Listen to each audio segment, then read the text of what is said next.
Thank you for joining me. I'm here today to talk to you about a new organization called Parsival, and particularly one of the programs that we've created called the Radical Mindful Leaders Program. So the partner that I have in this wonderful enterprise is a lady called Karen Liebenguth, who can't be with me today, but we met about 2 years ago, just before the start of lockdown. And we met in the context that we've been invited to do a workshop on mindfulness in leadership at Coventry University. Now, unfortunately, that event was cancelled, as so many were. But when we met, we realized that we had a common view that leadership, as we had experienced it both in our personal lives and in the lives of our clients, was in so many cases broken. We had experienced some fantastic examples of leaders. I'm guessing most of us can think of outstanding leaders that we've had in our work lives, maybe in our personal lives as well. But we also were conscious when we first met that there were some startling examples of broken leadership revolving around very outdated, possibly 1980s ideas of what a leader could and should be. And we recognized that this was no longer really viable or acceptable in the world today. The world faces so many urgent challenges and needs leadership of a better caliber than that, needs leadership where people can be truly authentic, where people can bring their full humanity to what it takes to be a leader. And when we had been told that we weren't able to do the live session, we thought, well, what other similarities do we have? We understand that we have this view about leadership, but what else do we feel strongly about? Well, it so happened that we're both mindfulness teachers, and I'll tell you a little bit more about my story into mindfulness in a second. But we also realized that we really valued a set of principles, if you like, attitudes, which sit alongside mindfulness. Attitudes like compassion, attitudes like humility, attitudes like patience. And that these attitudes were actually critical to the type of leadership which we had seen being most successful. And so we decided that it might be worth exploring. What can we do with this? We understand mindfulness. We're both accredited mindfulness teachers. We both have lengthy experience in leadership ourselves. We both work with clients who are leaders. What can we do around this idea of a need for a more human, a more wholehearted, a more wholesome form of leadership, understanding mindfulness and understanding these attitudes? And there was one other element that we particularly found we had in common, and that was a trust in emergence. And by that, I mean creating space and seeing what emerges in that space. So we thought we'd explore what could we do bringing these elements together. And so we devised the program, the Radical Mindful Leaders Program. So let me do a little bit more of an introduction. Why on earth am I talking about leadership? What qualifications do I have? So my background is about 20 years plus senior leadership experience, a lot of it in the UK civil service. I ran the Programme Assurance Office for the Ministry of Justice for a number of years, and I was involved in the Programme Assurance for the Olympic and Paralympic torches at London 2012. So I'm very used to high intensity, high stress environments and leading large teams. And about 10 years ago, I suppose, like many leaders, I found that I was struggling. I was struggling with feelings of anxiety. I was struggling about my well-being. I was not in a healthy place mentally or physically. And so I reached out to a friend of mine who had a mindfulness practice, and perhaps unsurprisingly, he suggested I should check out mindfulness. Well, I did. And I did it very reticently, if I'm honest. I'd seen him practicing mindfulness and I thought, that's great for you, but it's just not my bag. I was a massive skeptic. I was very, very cynical. And I kind of, if I'm honest, I kind of wanted it to fail. I wanted it not to work. But I went to this 2-day retreat. It was a weekend retreat. And I found that in those 2 days, I realized an important thing. If my thoughts were the problem, if I was being overwhelmed by my thoughts, then could having a different attitude, a different relationship to my thoughts make a difference? And the answer seemed to be yes.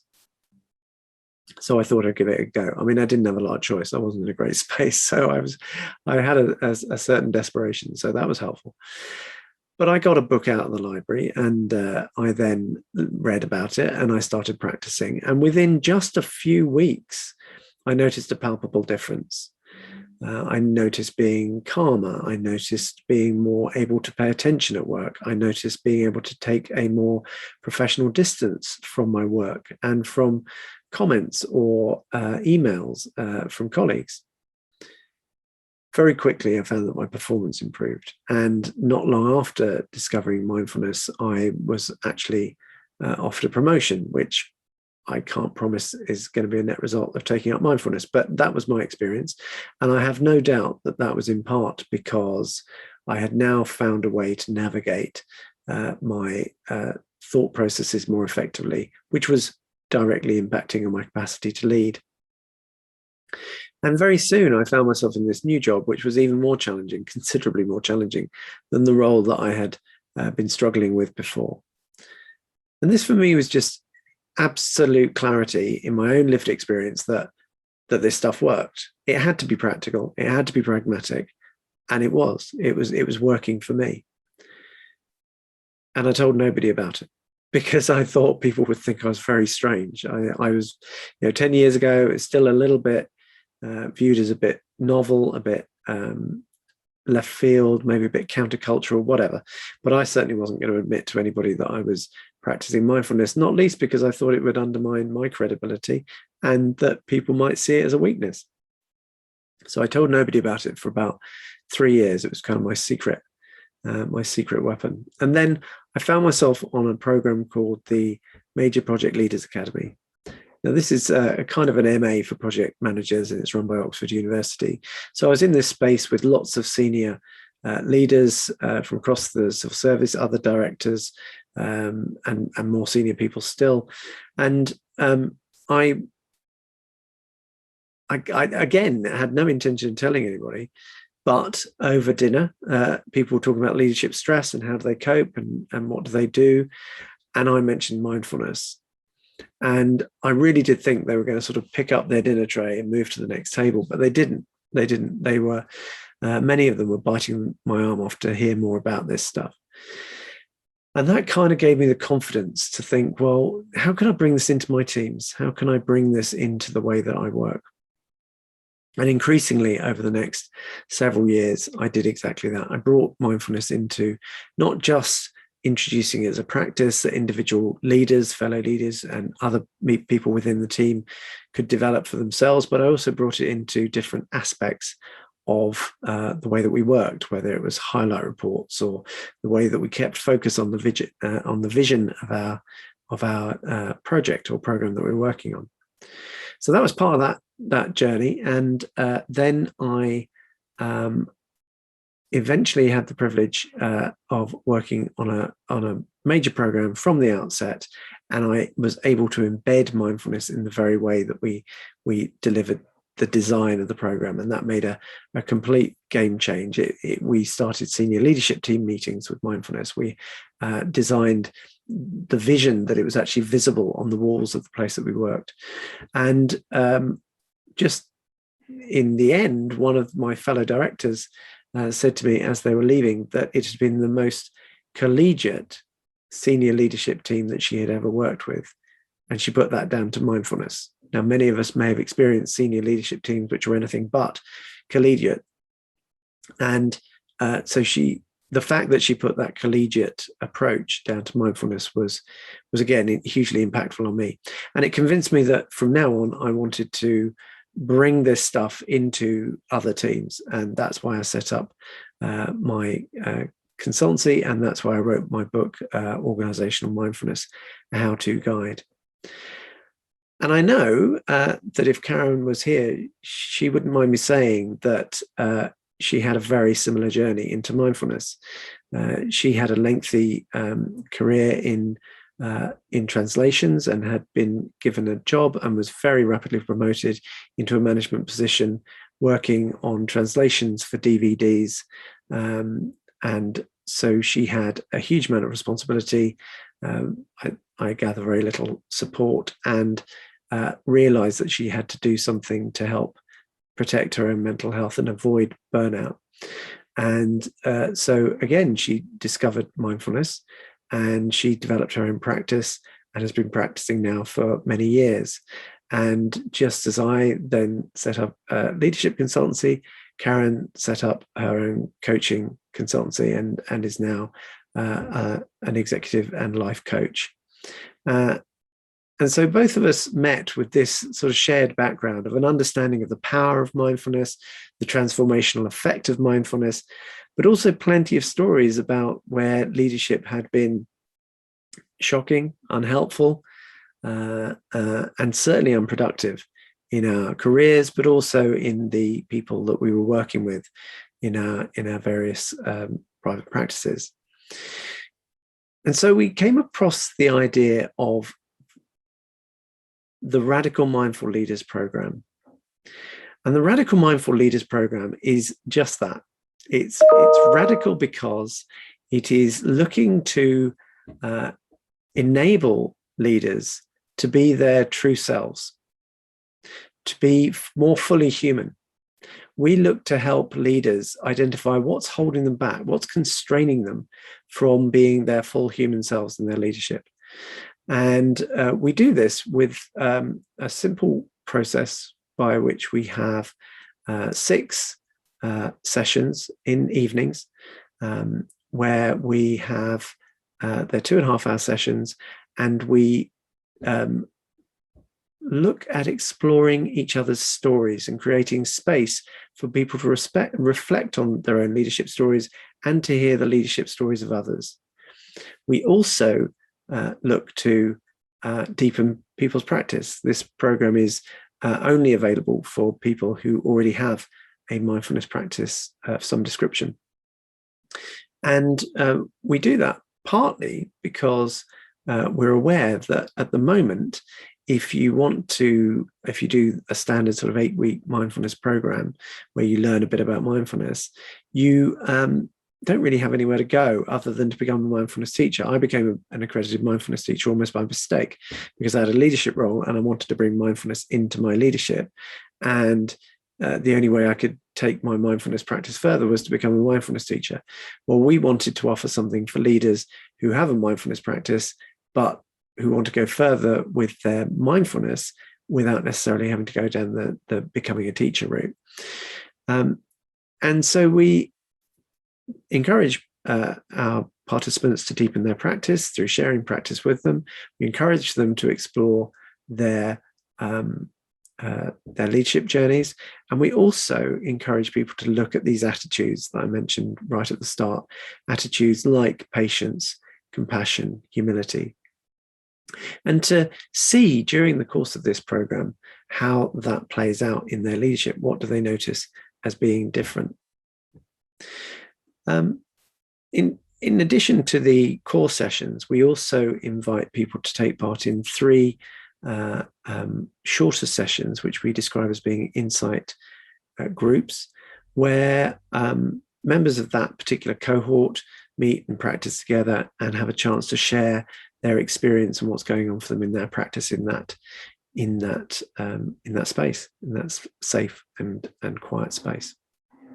And then additionally, everybody who completes the program is invited to join the online community. And this is an active community hub where all participants can support each other with ideas, with their experience of leadership and of practice, and of bringing those 2 things together. And that's becoming an increasingly powerful resource for leaders who are like-minded and want to explore and deepen their practice and to bring their practice into their workplace. So it's been a fantastic journey. And if I were to sum it up in terms of what is the Radical Mindful Leaders Program, well, it is a safe space and time for leaders. And in the experience I have as a leadership consultant and working with high pressure teams, both now and in the past, time and space are at a premium. And so to be able to create a safe space for people to meet and share their experience has been an absolute pleasure. And it's also proven to be really insightful for the people that we've had a privilege of working with. So I just wanted to share, if I may, a testimonial which one of our participants has shared with us. And this is from Anastasia Toffis, who's a solicitor, the head of banking and finance disputes, and the director of Niche Specialist Finance. And she wrote, "It's an incredible program. This is just what the world needs. Leaders and businesses are changing, and we are starting to understand the impact mindfulness can have on people and the success of our companies. This program is the first of its kind and to be given the opportunity to explore and combine mindfulness and leadership in such a unique and invaluable way is a great experience.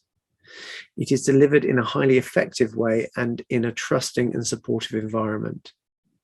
Karen and Andrew are so welcoming and have a vast amount of experience in both leadership and mindfulness. I highly recommend joining the Mindful Radical Leaders program." And one more, if I may, this is from a gentleman called Nick Veres, who's the Chief Business Officer at SAP.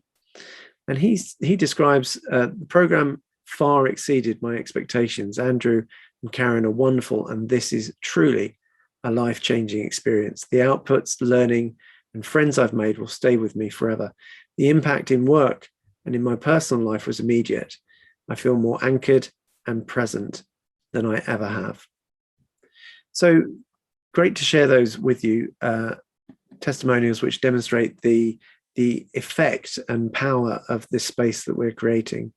And it's led to us creating the organization Parsival, which is the mechanism through which we deliver this program and other techniques to try to really empower leaders, really help leaders to discover their true potential, their true human capacity. And in so far as we can, we want to bring people who are like-minded and wanting to build on that leadership to transform leadership in the world in these challenging times. We want to bring them together and help to build a community of people who can support each other. So I hope that's been interesting. I hope that might have whetted your appetite a little bit to learn more. We're going to be around for the live Q&A, of course. And if you do want to know any more, please don't hesitate to contact us. We've run 3 of the cohorts so far. We've got the 4th is nearly fully booked in starting in October. And then we've got another 3 cohorts booked out in 2022. So if you'd like to join one of us join us in one of those cohorts, or if you'd just like to find out a bit more about what Parsival does, all of our contact details are available, kindly provided by our hosts. So yeah, do get in touch, and we look forward to hearing from you. Thanks very much for your time.